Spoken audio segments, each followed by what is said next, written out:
Welcome to our show, AdAstra With. Today we have the privilege of having Delian Asparouhov on the show for a great conversation covering perspectives on leadership, career growth, and the pros and cons of seeking VC funding for new space startups. I'm thrilled to welcome the accomplished Delian Asparouhov to the show today. Delian studied computer science at MIT before dropping out in 2013. He was selected as a Teal Fellow and founded the Nightingale app, a healthcare data collection reporting analytics app. After 3.5 years, he exited Nightingale and spent a year at Teespring before stepping into the VC world at Khosla Ventures, where he became a principal. For the last 3.5 years, Delian has been a principal at Founders Fund, a leading VC firm in the Bay Area. Delian has led the investments in many space ventures, including Varda Space Industries, where he is also co-founder, president, and chairman. So thanks for joining us on the show today. Thanks so much for having me on. Yeah, excited. And, fun day to be talking about Teal Fellows. Yeah. Yeah, wonderful. And for those of you who don't know, Brian and I, my name's Seyka. I started my career in talent acquisition as a consultant for Fortune 500 companies, worked as a talent acquisition leader for nationwide corporations as well as startups, and then including one which I created a staffing agency for advanced machining professionals. And then now I serve as CEO and founder of AdAstra, where we do executive talent acquisition and people operations consulting for space and clean tech startups. And my background, more in the aerospace engineering realm. Got my bachelor's and master's in aerospace. Worked at SpaceX as a propulsion engineer for a number of years before going to an early stage startup in the Bay Area and then starting at AdAstra here with my wife and business partner, Seyka. So hopefully now everyone's got the lay of the land, and let's jump into it. And most importantly, been crushing it for us at Varda. Oh, Lots thank of you. key roles filled. Thank you. Thank you very Appreciate much. Yeah, it's a blast working with you guys. Also, quick disclaimer now that we're done with intros. Delian, when I usually listen to podcasts, I usually do it like 2x speed. But when I'm listening to yours, I ratchet it back to like a 1.2. So for all listeners, if you are, you might want to slow down that speed just to make sure that you catch all the goodness that Delian has to share. And I'll see if I can speed up to match the pace, but no promises. I'll try to slow down, but it's tough. So one of the things that is really notable about you, Delian, is your high energy. You bring a lot. You bring a lot to all of the rooms that you walk into. And I'd love to know, before we kind of get into the technical stuff, what are some of your practices to keep your mind and body moving at that high energy state? Yeah, I mean, I've had to, I feel like, become really diligent with some, let's say, personal health habits, partially because my family has like a whole history of just like, insomnia, which, makes it a little bit more difficult to manage energy. And so, especially sort of in like my like early 20s, started to realize like I just needed to really, especially in comparison to maybe some friends and colleagues, et cetera, I just needed to, if I wanted to bring the same level of energy to work every day, I really had to focus on just like eating really well, working out on a consistent basis, really making sure that I got like 8 hours of sleep. I was so obsessive about it that like it actually led to one of my investments, 8 Sleep, which is effectively, I was just like, I constantly have these like thermal issues at night. I'm waking up hot, cold. I tried cranking down the AC. Like I had an ex-girlfriend that once joked that whenever she came over to my house, it was like going to the tundra. I'd like keep it at like 62 degrees at night to like make it so that I didn't, sweat out of it. And yeah, I think over time just started to, learn that by just like having an intense focus on that, it actually just like massively improved, productivity, everything from, the low alcohol, for me at least, like, low carb, diet helps a lot. The working out, on a very consistent basis, consistently going to bed at basically the exact same time and waking up the exact same time, which can be, a little militaristic sometimes. Like I definitely am like even on Friday nights, like keep my weekday bedtime basically. And so not always the most fun friend, but when it's my party, I just start the party at like 4 p.m. Yep. And people like, I think the first couple times I did my birthday party at 4 p.m., they were like, he's joking, right? Like he's not actually, and I was like, no, like I'm going to like. Did you hang up one of the banners that said, please leave by 9? Oh yeah, 100%. Like I'm taking people out and people were like, you're actually, I'm like, yes, at 9:30, you're out. You're welcome to go like clubbing, whatever afterwards, but like, we're going to have a lot of fun. And I had a great time. And then I went to bed at my normal time. It was awesome. So yeah, I guess just an intense focus on that really helps. That's my plug for 8 Sleep. That helped me a lot. Yeah, and that's what all the sleep experts say is to go to bed at the same time, wake up at the same time, and even if you go to bed late for some reason, still wake up at the same time, which was pretty new of an idea to me when I first heard that.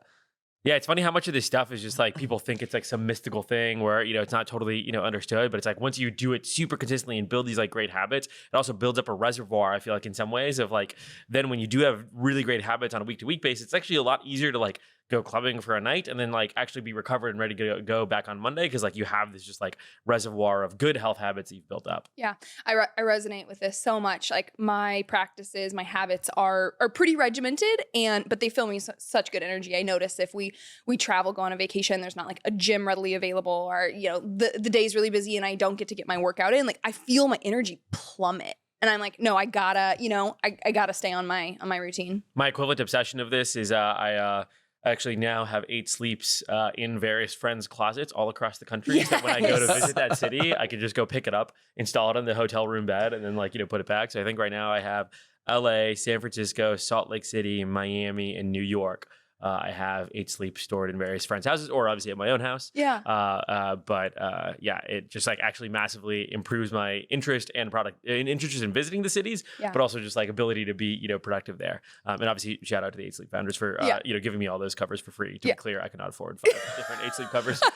Have you pitched them this rental idea for them? Have a hub at every city? And then...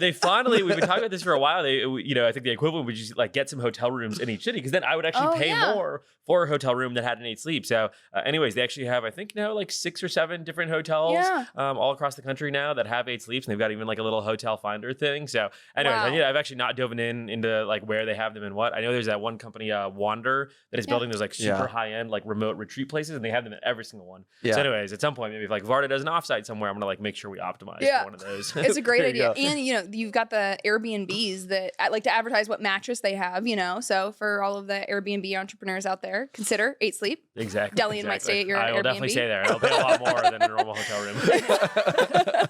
Awesome. And so you led Nightingale 7-8 years ago. Now you're the president of a space company. What has changed in your leadership, your perspective on leadership over that time? Yeah, it's funny, whenever I think back on the Nightingale days, it feels so obvious how many, sort of mistakes I made across almost every single, sort of part of the business, everything from, how to think about, team building to just, where to and what channels to find customers, how to like, set your product roadmap.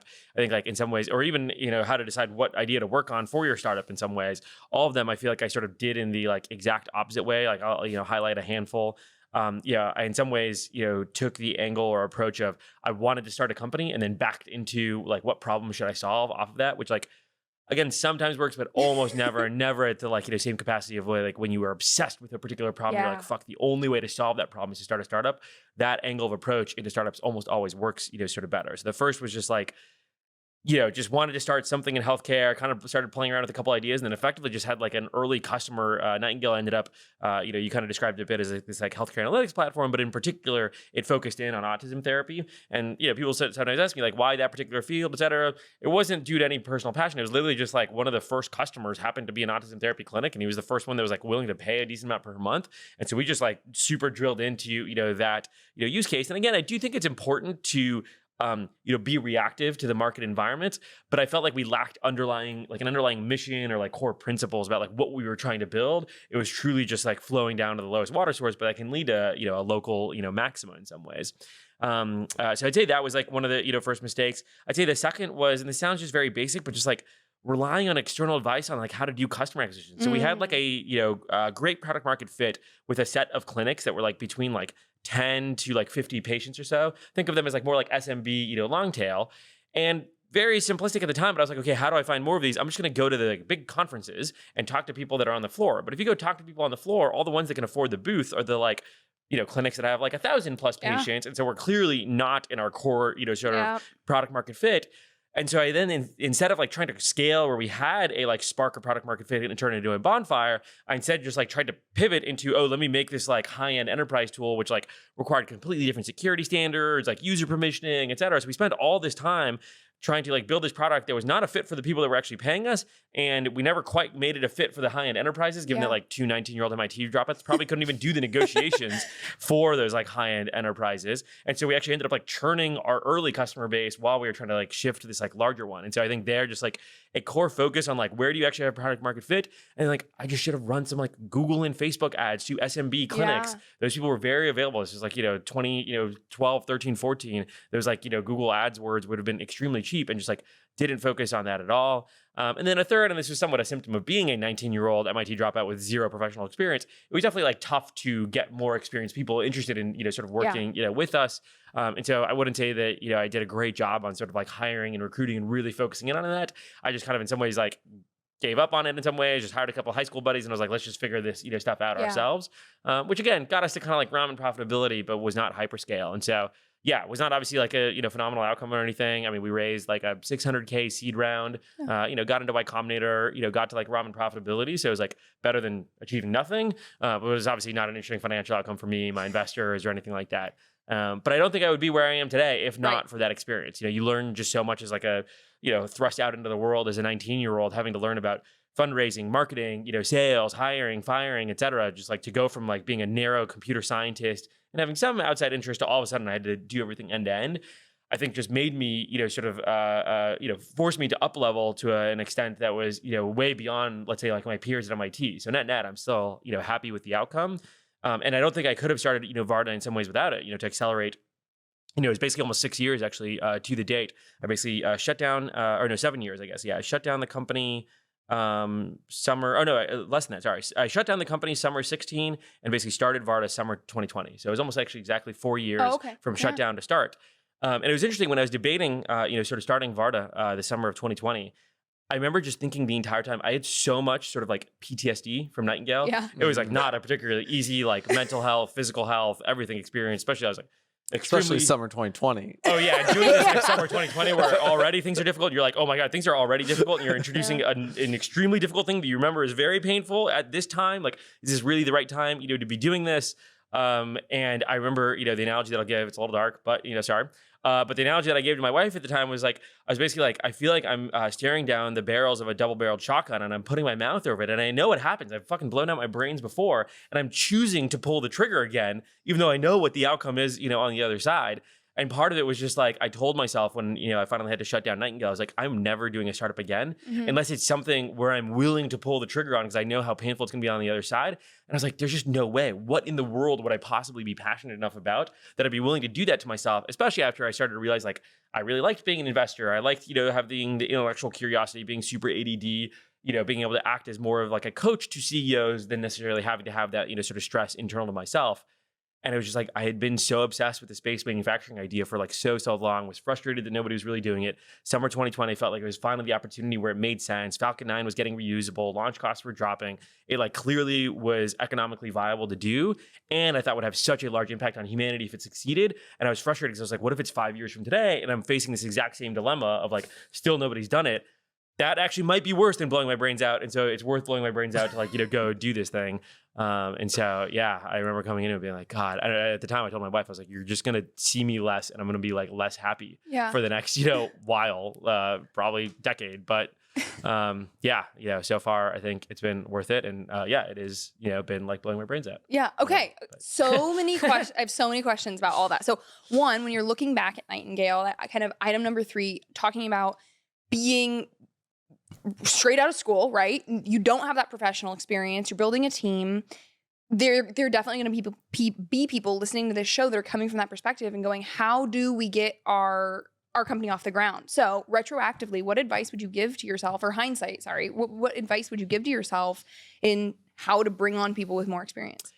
I think the thing that we could have done better, and you look at like, it's not as if there are 0 19-year-old entrepreneurs that have succeeded in building companies. Obviously, like Zuckerberg did great, Gates did great, even in the more recent era, let's say like in the Founders Fund portfolio, Alex Wang basically, started Scale AI when he was effectively, I think 18, 19.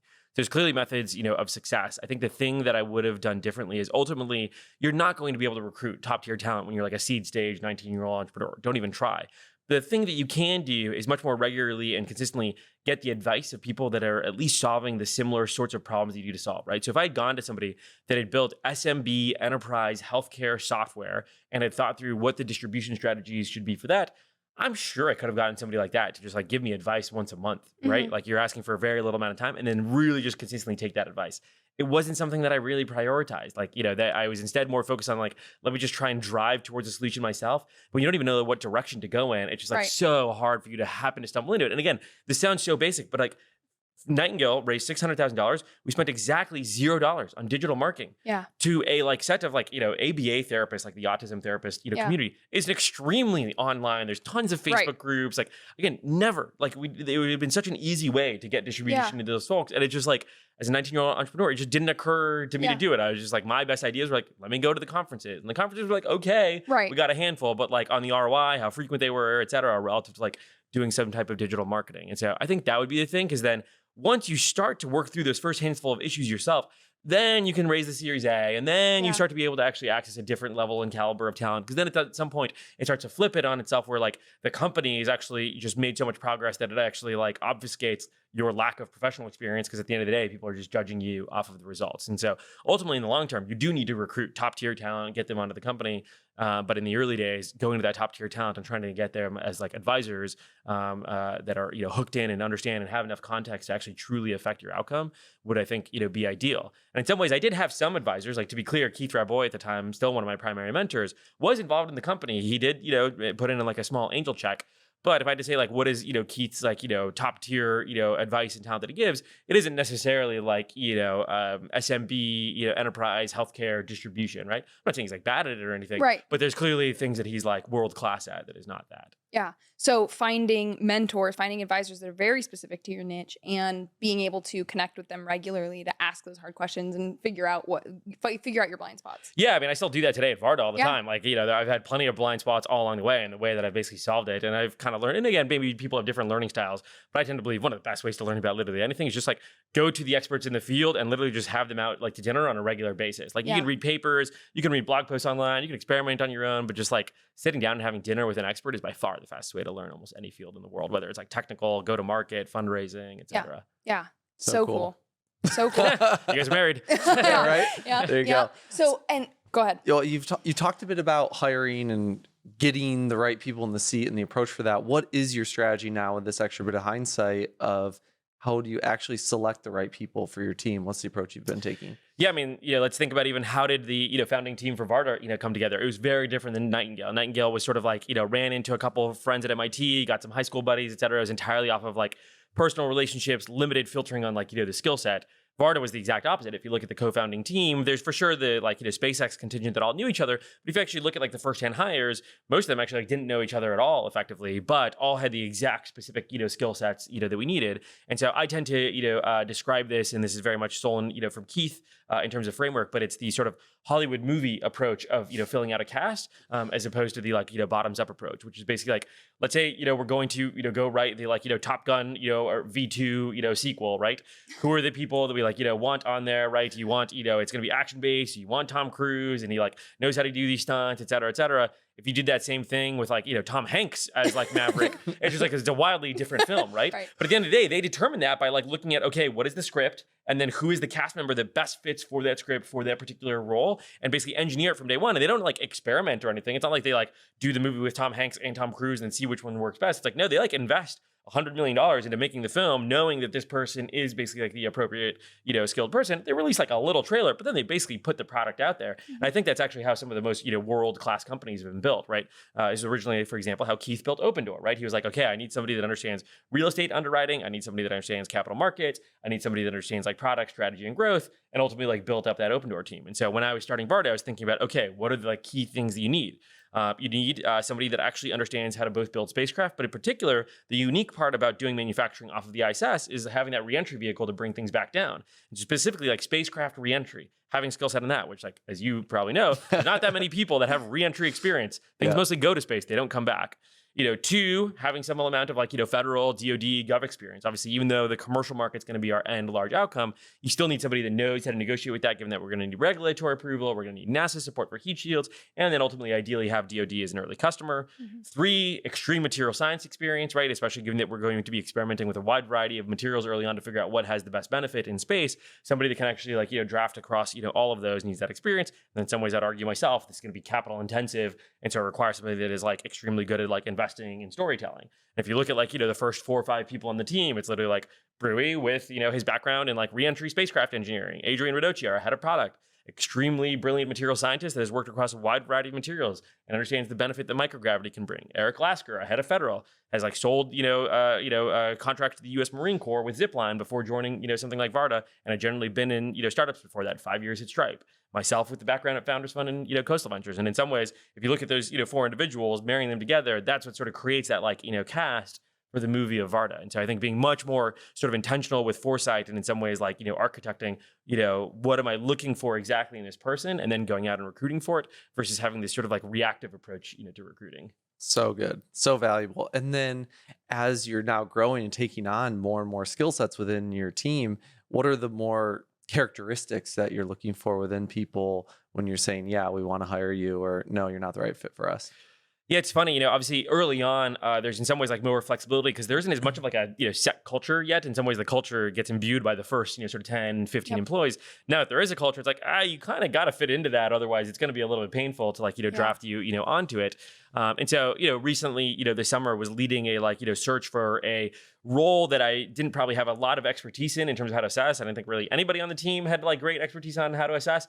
And so I first just started by like doing the classic strategy of like, start going to dinner with a bunch of people that are world-class in this. Start to like hire like executive recruiters that actually do understand this field really well and can help bring me up to speed and even help me find the right people to go to dinner with and even network into the right outcome. But then ultimately, as we're starting to, bring that person through the recruiting process, even though they come from a very different industry, very different field than like what the rest of Varda works on, ultimately they still need to like fit into like the Varda culture, which I'd argue is like one works very intensely, right, where a butts in seats minimum 5 days a week, but most of the time it's like 6 or 7 days a week. Also a culture that prides itself on, I think, just like bottoms up valuing the physics-based first, principles, arguments, not necessarily top-down, like, what does XYZ, political figure within the organization think that the, schedule or deadlines, should be. Yeah. It's instead, all bottoms up. And then I'm sure you guys feel it when you're around the office, but I think it's a like, down to clown is kind of the way that, J-Bar, our COO, puts it, is like, there is a lot of, sort of laughing, happiness, memes, et cetera,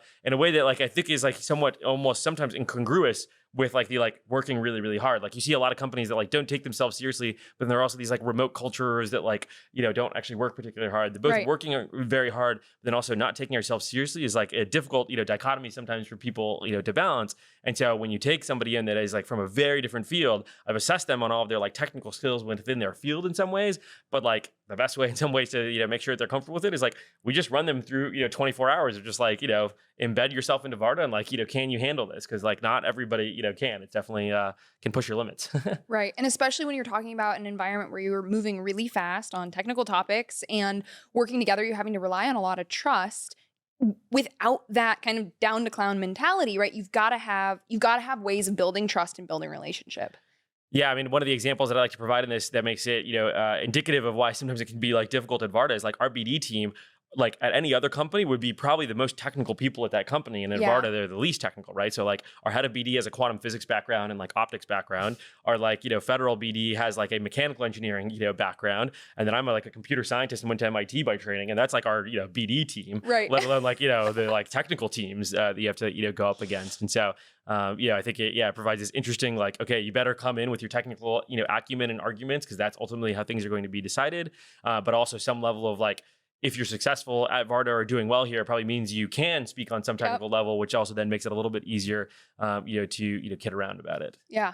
Awesome. Very, very cool. Well, I have so many other questions about this like cultural side of thing, but I also don't want to miss our opportunity to dive into the VC stuff. So we'll switch gears a little bit and shift more to talking about pros and cons of seeking VC funding for new space startups. And want to start with kind of talking more broadly about the venture capital landscape, and wanted to ask, what are some of the trends that you're seeing in kind of how the market has shifted in how VCs are working and where money's being dispersed? Yeah, especially in this like inflationary market that we have right now. We're seeing things definitely shifting on the hiring side, and how is that impacting the venture capital side as well? Yeah, I mean, there's a couple different angles that you can use, to analyze this. First, at the most macro level, if you look over the course of the last 2,000 years of human history, capital costs have generally only gone down. Interest rates have only generally, gone down, right? It's effectively a perfectly linear trend, which at least for this particular field of new space, when, things are by default more capital intensive, when capital costs are lower, it's easier to start these kinds of businesses. Yeah. Now, obviously, we can take that macro lens. Great. It should be only easier and easier to, start space companies. Launch costs are only coming down. It should be easier, but, shrink to the micro over like the last 18 months. Obviously, it's been a massive shift. 2021 was effectively, in my opinion, like a once in, effectively 100-year, sudden sort of acceleration of the decrease of capital cost, right? I don't think it's impossible that we return to the world of capital being as cheap as it was in 2021. Yeah. But that might not happen for like 20 or 30 years if you extrapolate capital cost timelines. The only reason why it suddenly got pulled forward was like, well, we had, once in a 100-year pandemic that caused once in a 100-year effective, quantitative easing that caused, that sudden, drop in capital costs. And so it's definitely gotten much more difficult in the past year, right? I think some of the, fundraise rounds that even Varda put together, during the sort of 2020, 2021 timeframe, I think would be much more difficult, or at least be much smaller and much lower, prices today. And so it does need to impact, okay, if I'm a new space company, you need to think about what can I do with a more constrained set of capital to hit appropriate milestones that get me to those inflection points that allow me to unlock, new tranches of capital. And so my advice has shifted to that of like, there, are a set of entrepreneurs, let's say, in 2020 and 2021, it was a little easier for like a fresh grad out of school that maybe had a handful of internships at like, Blue Origin or SpaceX to go raise like a $5 million round.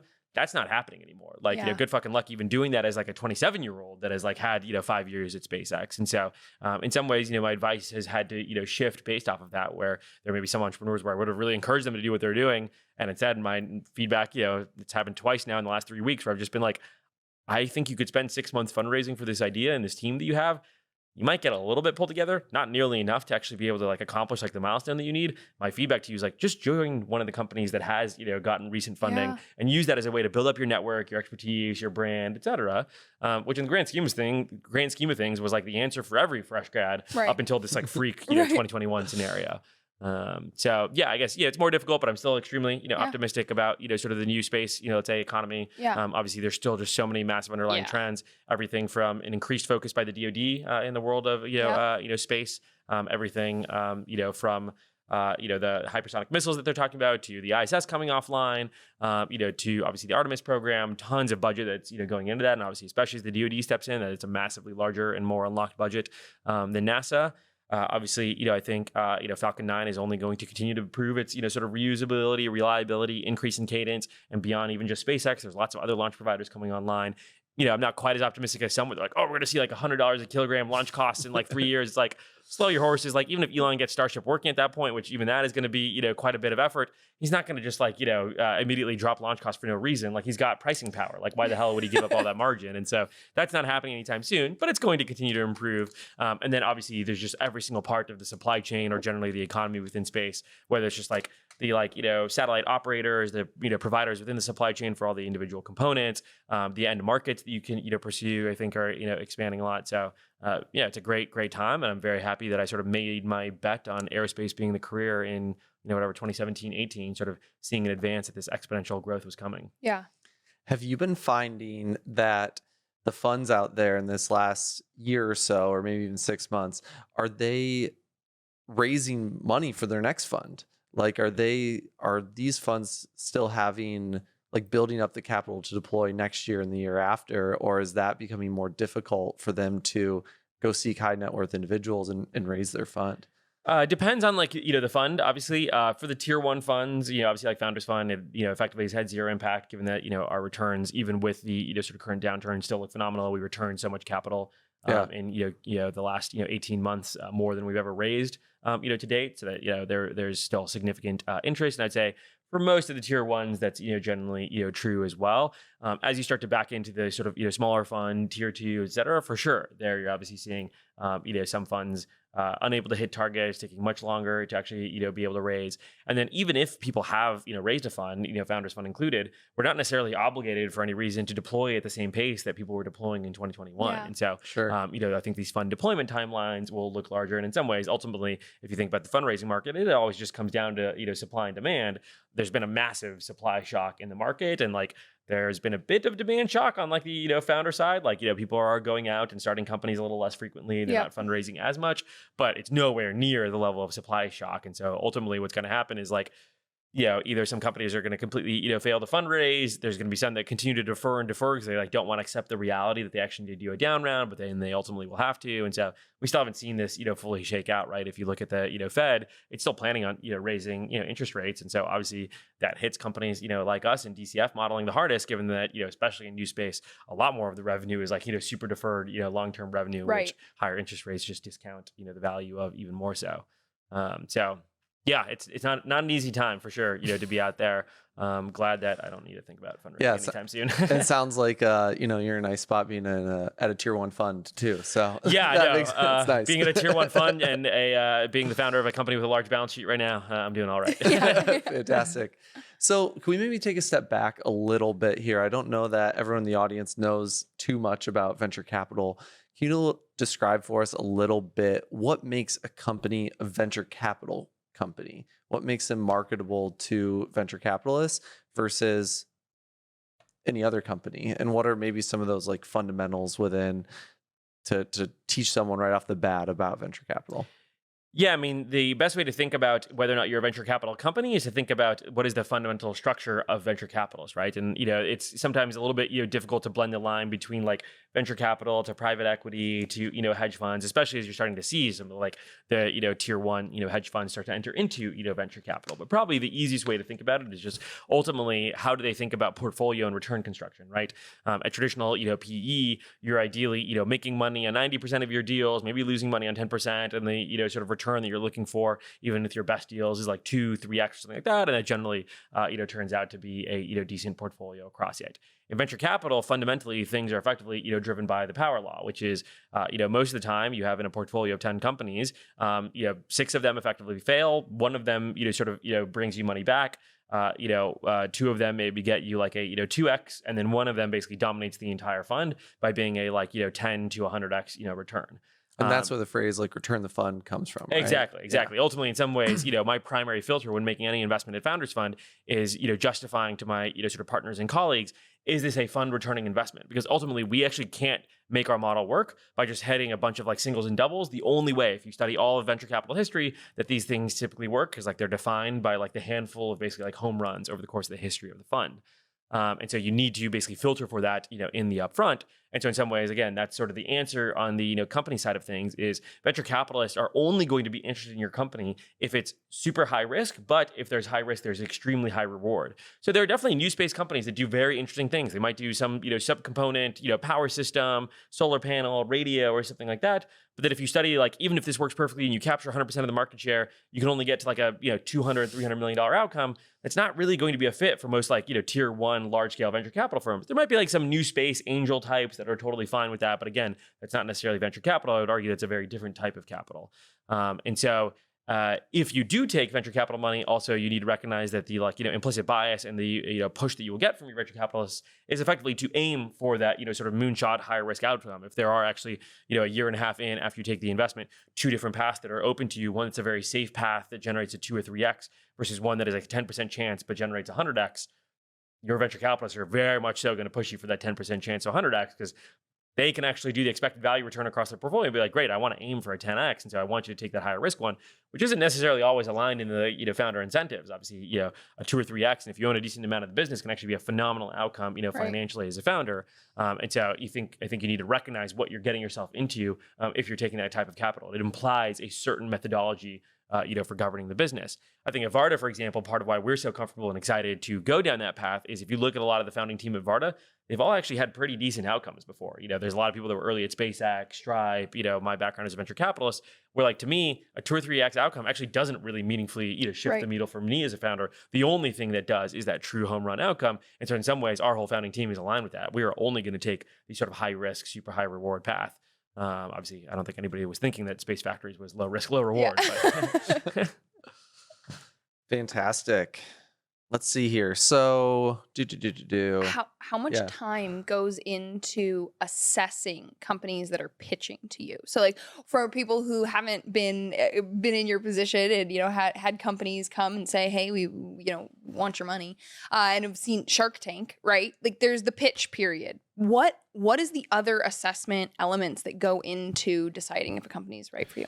Yeah, highly depends on the stage of the company, right? I primarily focus on seed, Series A, sort of early, stage investing. That is a very different, flavor of investing in some ways than like, Series B and beyond investing. At seed, Series A, our success rate typically is expected to be, okay, even for like the tier one funds, your graduation rate, let's say to the next stage of financing is typically like 60%, maybe 70%. So that if you add up over the course of like the next 5 stages, it basically does end up being like, sort of a 10%, outcome. However, the implication is that Series B, it's actually needs to raise in terms of like success rate. Cause like making a $50 million bet, you've got to be a little bit closer to like, okay, that thing probably at least has like a, 80, 90% chance of making it onto the next stage, not just like a 60, 70, percent chance.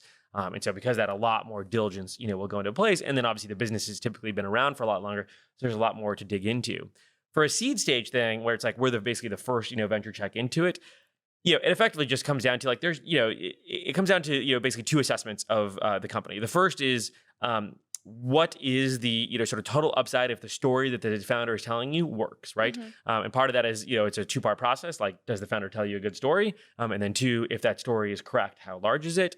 And then the second is this founder the sort of appropriate superhero for this particular story, right? And I don't think there's a one size fits all answer for that. I always like to provide the example of like if you put Mark Zuckerberg in charge of SpaceX, you'd have a bunch of engineers sitting around like drinking smoothies and like fucking around all day and no rocket gets off the ground. If you put Elon in charge of like a social network, well, all of a sudden you've got somebody that's getting pulled in front of Congress every like 15 minutes because like he's tweeting random stuff, right? And we might get to see that. I know we might get to see that, right? I used to provide this analogy for years, and that was before Elon put in the Twitter offer. So it's a much funnier analogy now. So anyways, Elon, do not buy Twitter. You're gonna be in front of Congress a lot if you do it. Not gonna be fun.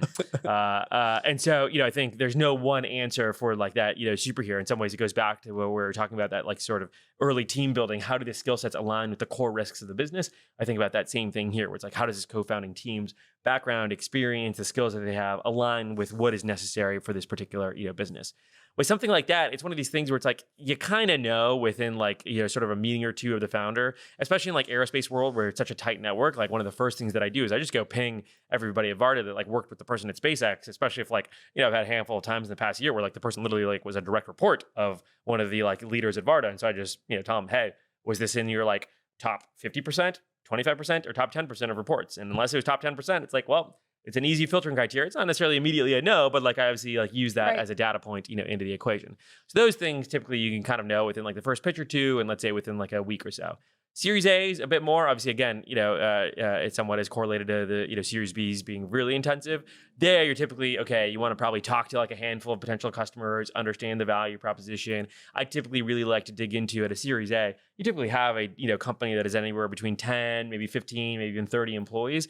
At that point, I just go dig into, ultimately, the job of the co-founding team is no longer even to do the individual work themselves. It's actually like go and recruit a world-class team. And so one of the things that I do is I just like literally like sit on LinkedIn and go through person by person and try to identify, okay, why did the founder hire this person? Are they world-class at what they hired them for? And so I'll regularly get, after I have a Series A pitch, a founder will email me and be like, hey, like 7 of my employees pinged me that like you checked them out on LinkedIn. And I'm like, yeah, I'm like doing, my job. And so it's one of the things where, in some ways my job has a lot of overlap or correlations with your guys', where it's like, I spend a lot of time thinking about people's backgrounds, what are their skill sets, where are they going to be cultural fits versus not. In some ways, exec recruiting and, venture capital have a lot of overlap, in that way. And actually, if you look at it, some of the most successful executive recruiters have actually, sort of made top tier levels of wealth by actually basically just taking equity in the companies that they believe in, the most. There's this famous example that I'm, sort of forgetting the name of.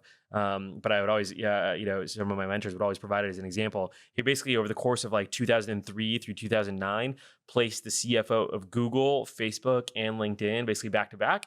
And for all of those, effectively, it was just like, I want no cash. I just want, I think, 25% of the equity that the CFO gets.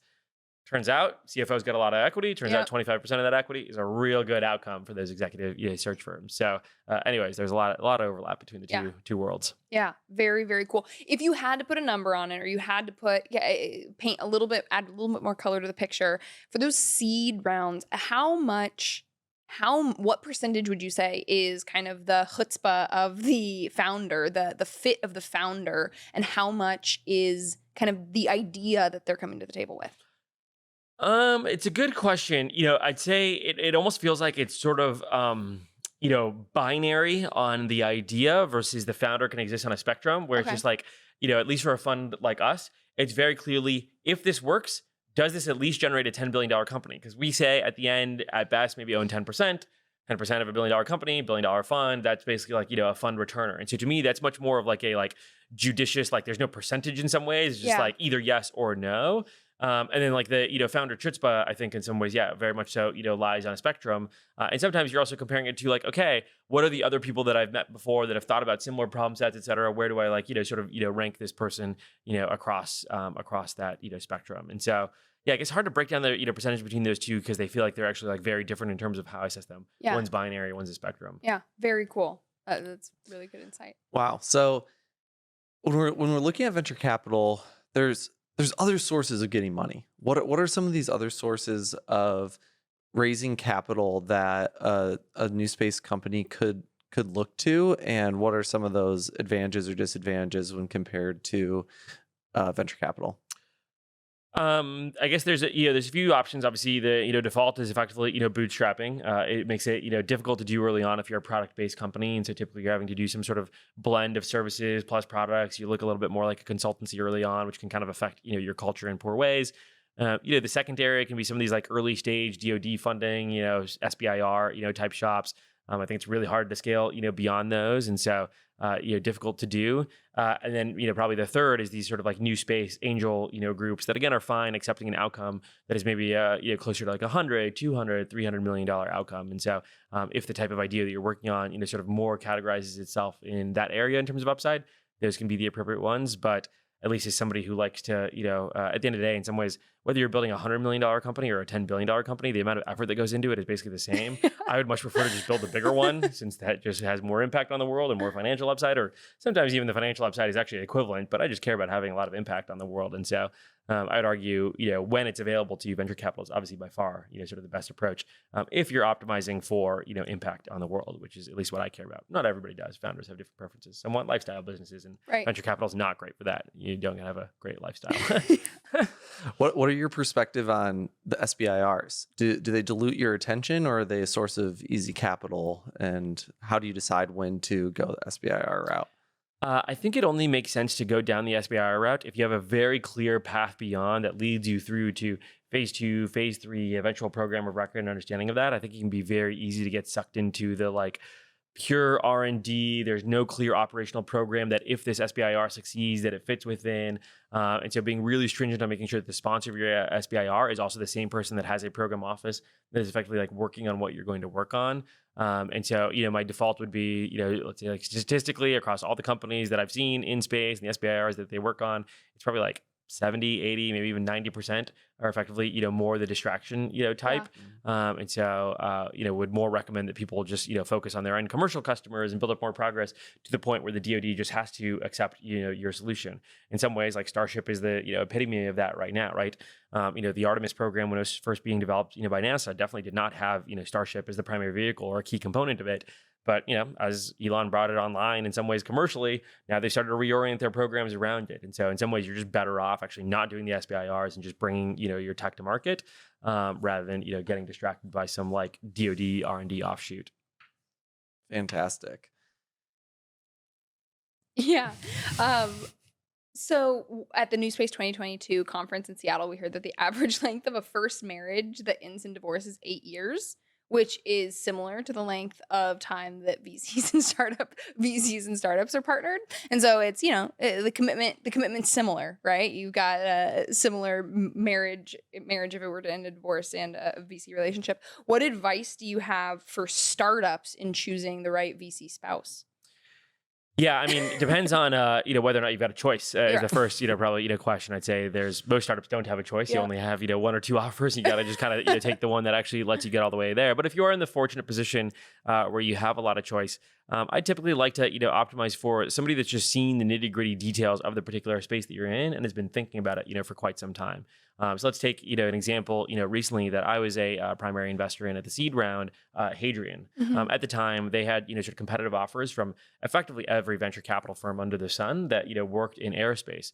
But part of why I think, Chris Powers at, Hadrian ultimately decided to come work with me was that I was, operating in a very similar space, was very near and dear to the problem and the pain of the, sort of aerospace, machine shop supply chain. And so through that, was able to give him perspectives on the fundraising markets for a company at a stage like his, the talent pool that it could be pulling from, unlike, investors that maybe were much more removed from the aerospace scene. Maybe they just had one company amongst a portfolio of 10 or 15 that was in it, versus for me, 50% of my time is literally spent working at Varda in the aerospace industry. And so I think finding people that actually have, sort of valuable perspectives on the exact problems that you're wanting to, solve. In some ways, the other way that I like to frame it is like the best board members for our company are like the ultimate hires that you would love to hire, but just can't get. And so your only way of getting them involved in the company is as an investor and board member. So as an example, that's one of the things that, we did very intentionally, at Varda for our, Series A, had a wide variety of options. But I very much in particular had this one partner at Coastal Ventures, Samir Kaul, who I just knew had a phenomenal background in the sort of area that we really needed to, go out and solve. And so it was extremely laser focused on ultimately like, and I told other investors this, I was like, look, we can talk about financial terms, we can talk about this, but like ultimately I'm going with Samir. Like I want him on our board, I want him on our cap table. And so that's my primary constraint. Everything else in some ways, is secondary. But again, I'm in that fortunate position of we had a lot of different offers and could sort of, choose, who we wanted to. So yeah, it's that hire that you would love to, make. If you don't want to hire your, venture partner, it's probably a good sign that they're not a good venture partner for you. Yeah. Okay. And are there different strategies for startups when they are going to when they are raising money? So you don't want to dilute your business, but at the same time, big rounds make big news. What are some of the different kind of perspectives or strategies for how much you want to raise? In this world, I definitely take the perspective of, no company ever died of dilution. They typically die of running out of money. And so I think, most founders typically tend to be more dilution sensitive, than they should be. Okay. I've taken at least the approach at Varda, with my co-founder that we should be, very aggressive on both the equity compensation to employees in a way that is obviously, dilutive to the founders and the investors, and very aggressive in terms of total round sizing. Again, with, that, sort of downside of dilution to the founders. But ultimately, I'd much prefer to own a small amount of a very large thing as opposed to a large amount, of a small thing. And so I think, here in this world of, aerospace, capital intensive, deep tech type things, in some ways it's like, definitely completely discard the standard rules of, oh, you want to optimize for like 15 to 20% dilution, et cetera, per round. It's like, take whatever you'll need to hit your nominal plan in terms of total financing, multiply that by ideally like 2.5x. And like, that's how much you should basically raise, because nothing's going to go nominally. Everything's going to go to shit. And the one thing that you'll be happy about is that you're not, you're still able to make payroll even as things are going to shit. Yeah.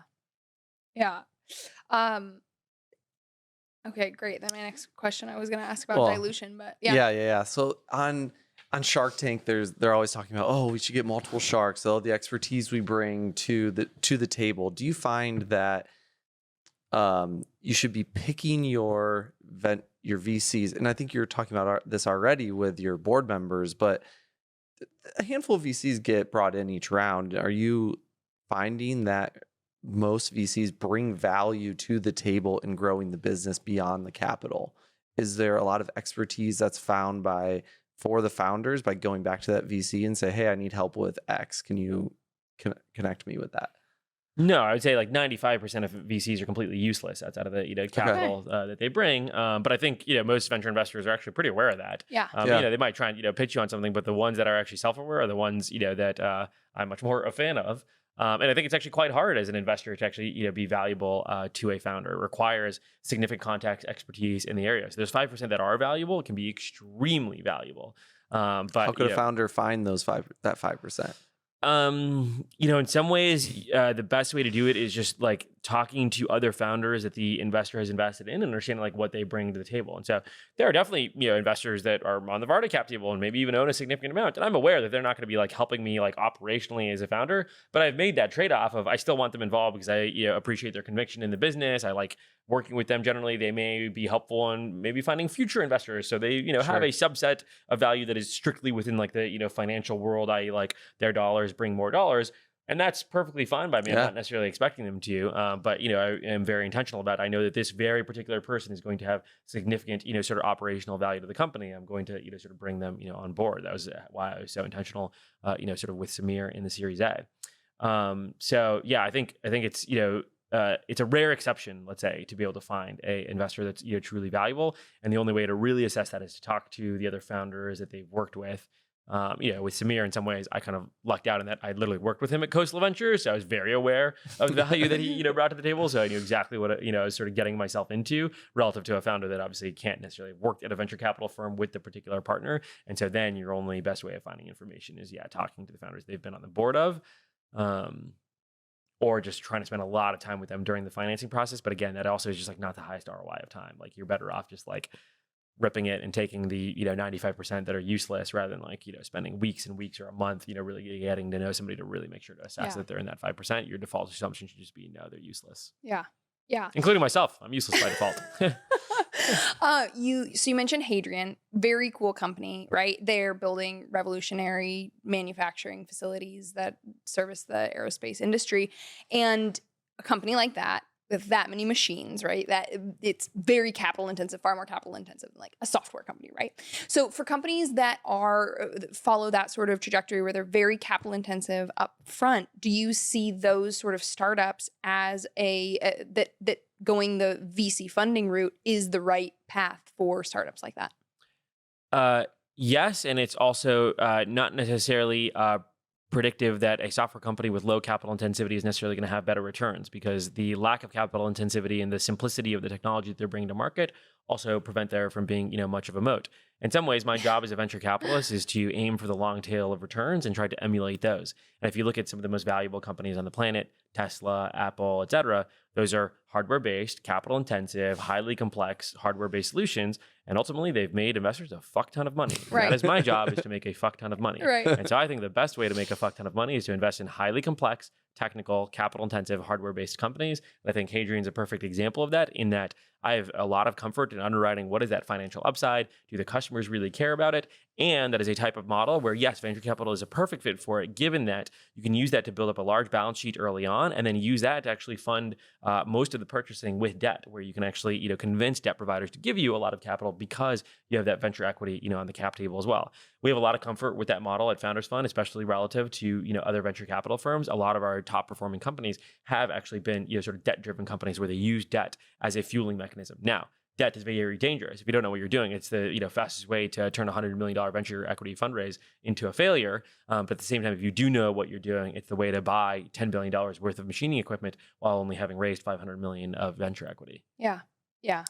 So cool. So to wrap up in the VC topic here, going public. There's lots of talk about with startups and wanting to go public as soon as possible a lot of times. And we're seeing that in the space industry, there's not a lot of public options to buy on the market. But the more recent ones have been with SPACs. And I'm curious in your perspective of when you advise companies to look to go public, and is SPAC the right route? What are your thoughts about what we've seen the last couple of years?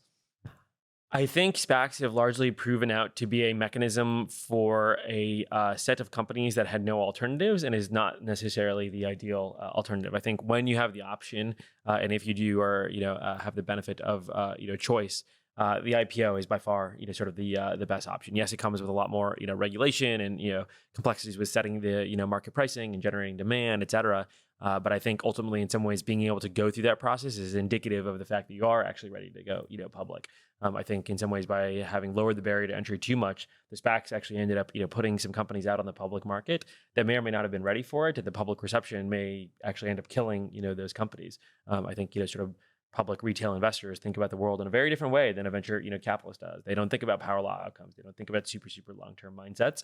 Obviously, Tesla has clearly been well appreciated by the market, even though its valuation has very little to do with the underlying financial metrics, because people believe so much in the long-term upside. But it requires being a phenomenal storyteller at a level that maybe some of these SPAC-based founders are not prepared for. So I'd say generally, both as an investor and as a founder, I very much so believe in going public as early as possible. I'm not a fan of these companies and approaches like SpaceX, Stripe is sort of the two most valuable examples where they're staying sort of private indefinitely. I think it allows you to build a level of sort of internal, let's say, fat or laziness, and sort of not being super precise and predictive about how your business operates and what you're going to do. And so I think it comes with a lot of downside, but at the same time also going out too early ahead of when your business is actually sort of mature and ready for it also comes with existential downside. And so I think that ideal time frame is like no earlier than, let's say 5 years from when you start a business.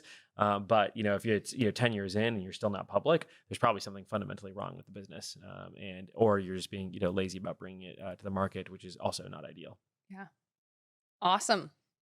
Well, I think that's what we've got. Thank you so much, Delian. We really appreciate it. You're a wealth of knowledge, and it's such a joy to get to connect with you and dig into some of these juicy beats. Absolutely. Thanks so much for having me. Yeah. I had a blast. Tried to keep up the best I could. We'll see You how did it went. great. Sweet. You did great. Awesome. Thanks.